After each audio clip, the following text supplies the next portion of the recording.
আজকের রান্নাটা কিন্তু আমি করিনি, করেছে আমার বর। আর এই মাংস রান্না করেছে, মাংস একদম দেশি পদ্ধতিতে মাংসের ঝোল রান্না করেছে। তো কিন্তু ভালোই রান্না করে, আর সেটাই তোমাদের সাথে শেয়ার করছি। আর এই মুরগির মাংসের ঝোল কিন্তু দারুণ লাগে। আর যেহেতু এখন খুব গরম মানে হালকা হালকা গরম পড়ছে, আর এখন খুব বেশি তেল মশলা খেলেও মানে সহ্য হবে না। তো তাই জন্য আমি বললাম একটু মুরগির মাংসের ঝোল রান্না করো, তো সেটাই তোমাদের সাথে শেয়ার করব। তো চলো। আর আমার এই ভিডিওগুলো কেমন লাগছে তোমরা কিন্তু কেউই জানাচ্ছ না কমেন্টসে। তো তোমরা কিন্তু অবশ্যই জানিও, তাহলে আমি খুব খুশি হব, আরও নতুন নতুন ভিডিও তোমাদের সাথে শেয়ার করতে পারবো। আর তোমরা কি কি ভিডিও দেখতে চাও সেটাও তো আমার সাথে শেয়ার করো, তাহলে আমি ভীষণ খুশি হব আর বুঝতে পারবো যে না, ঠিক আছে আমার ভিডিওগুলো। আর ভিডিওতে যদি কোনো অসুবিধা, তাহলে আমি ভুলগুলো শোধরানোর চেষ্টা করব। তো যাই হোক, এখানে 1 কেজি পরিমাণ মাংস নিয়ে এসেছি, আর মাংসটাকে খুব ভালোভাবে ধুয়ে দিয়েছি, আমি ধুয়েছি। আর মাংসটাকে ম্যারিনেট করছে উনি। তো মাংসের মধ্যে প্রথমে দই আর আদা জিরে বাটা, একটু হলুদ আর একটু লবণ দিয়ে ভালো করে ম্যারিনেট করে রেখে দিল। আমাকে বললো তুমি এটা মেখে দাও। তো যাই হোক, আমি মেখে দিলাম। তারপর এটা ম্যারিনেট হচ্ছে, আর ততদিনে একটা কড়াই বসিয়ে দিয়েছে, আর কড়াইতে তেল দিয়ে দিচ্ছে। কিন্তু রান্নার মধ্যে তেলটা খুব অল্পই ব্যবহার করে, দেখো কতটা তেল দিয়েছে। এই রান্নাটার পরেই কিন্তু মানে রান্নাটার মধ্যে কিন্তু কোনো তেলইও ব্যবহার করেনি, ও খুব অল্প তেলেই রান্না করে। তো যাই হোক, এই তেলটা গরম হয়ে গিয়েছিল, তখন আলুটা ভেজে নিচ্ছে, আর আলুগুলো দিয়ে দিয়ে ভালো করে ভেজে নিচ্ছে। আর আলুগুলো ভাজার সময় একটু হলুদ দিচ্ছে, তাহলে কালারফুল হবে, বেশ ভালো লাগবে দেখতেও, তাই না? তো যাই হোক, একটু হলুদ দিয়ে দিয়েছে, আর আলুগুলোকে উল্টে পাল্টে ভেজে নিচ্ছে, আর একটু ঢাকা দিয়ে দিচ্ছে যাতে তাড়াতাড়িভাবে আলুগুলো মানে ভাজা হয়ে যায়। এদিকে আলুটা একটু সেদ্ধ হয়ে থাকলে ওদিকে মানে মাংসে কষানোর সময় যখন আলুগুলো দেওয়া হবে, তখন কিন্তু খুব একটা বেশি সেদ্ধ করতে হবে না, আলুর জন্য আর কি বসে থাকতে হবে না। তো আলুটাকে আলাদাভাবেই মানে ভাজার সময় সেদ্ধ করা হচ্ছে, তাহলে কিন্তু ওই দিকটা মানে ওইদিকে মাংস কষানোর সময় দেওয়ার পরে আর খুব বেশি সেদ্ধ করার দরকার হবে না।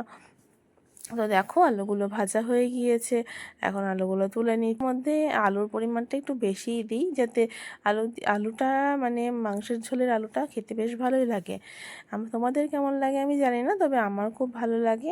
আর মাংসের ঝোল বা আলুটা দিয়ে যখন মুড়ি মাখাই না, তখন যেন অসাধারণ লাগে।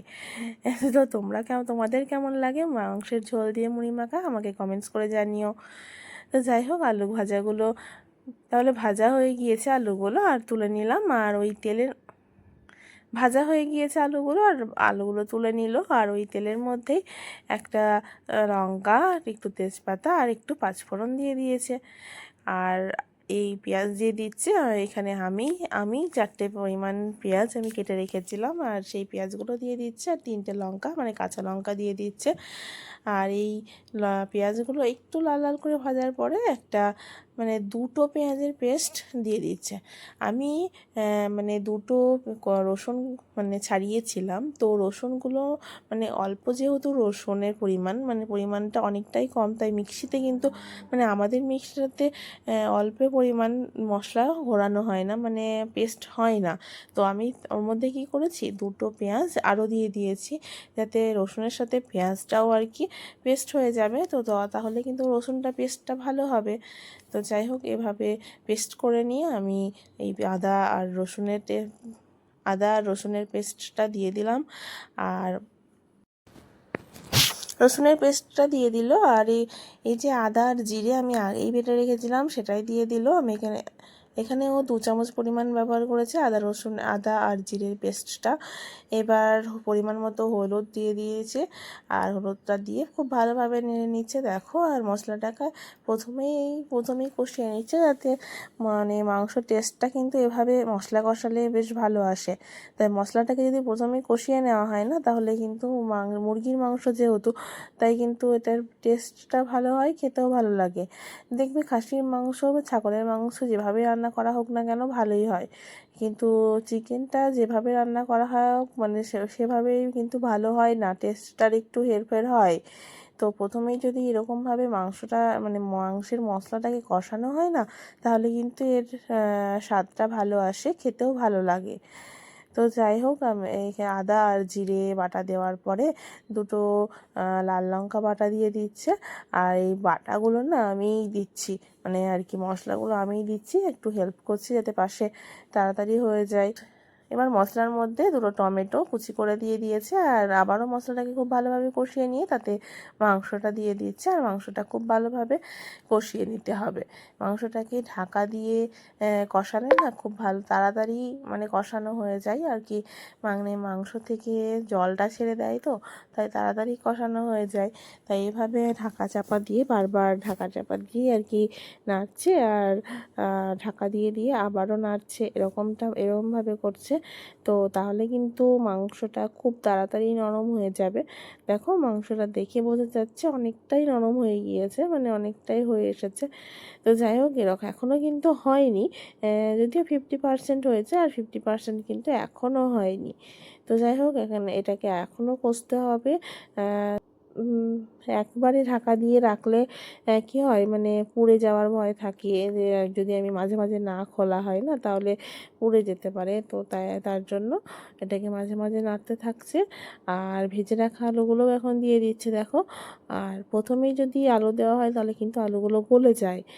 তাই জন্য যখন হয়ে আসে, মানে মাংসটা যখন হয়ে আসে তার একটু আগে আলুগুলো দিয়ে আবারও ভালোভাবে কষিয়ে নেয়, তাহলে আলুগুলোর মধ্যেও মশলার রেশ ঢুকে যাবে।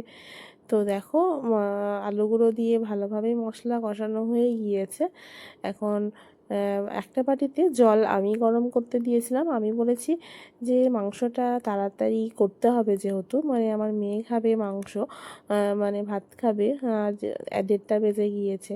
তো দেখছি যে তাড়াতাড়ি তাড়াহুড়োও আছে, তাই আমি একটা বাটিতে আগের থেকেই জল গরম করতে দিয়েছিলাম, আর সেই জল গরমটাই মাংসের মধ্যে দিয়ে দেওয়া হয়েছে। মাংসের মধ্যে যদি গরম জল দেওয়া হয় না, তাহলে কিন্তু তাড়াতাড়ি মাংসটা সেদ্ধ হয়ে যায়, আর মানে স্বাদেরও কিন্তু হেরফের হয় না। আর ঠান্ডা জল দিলে কিন্তু প্রথম থেকে আবার শক্ত হয়ে যায়, এরকমটা হয়। ওই জন্য আমি মানে মাংসের মধ্যে একটু গরম জলই ব্যবহার করি। তো যাই হোক, মাংসটাকে এরকমভাবে 10 মিনিট ফোটাতে হবে। আর ওর ঝোলটা দেখো অনেকটাই হয়েছে। এরকমভাবে থাকলে কিন্তু ঝোলটা অনেকটাই মরে যাবে, যেহেতু আলু আছে, আলুটা টেনে নেবে। আর মাংসটাও একটু সেট হতে একটু সময় লাগবে।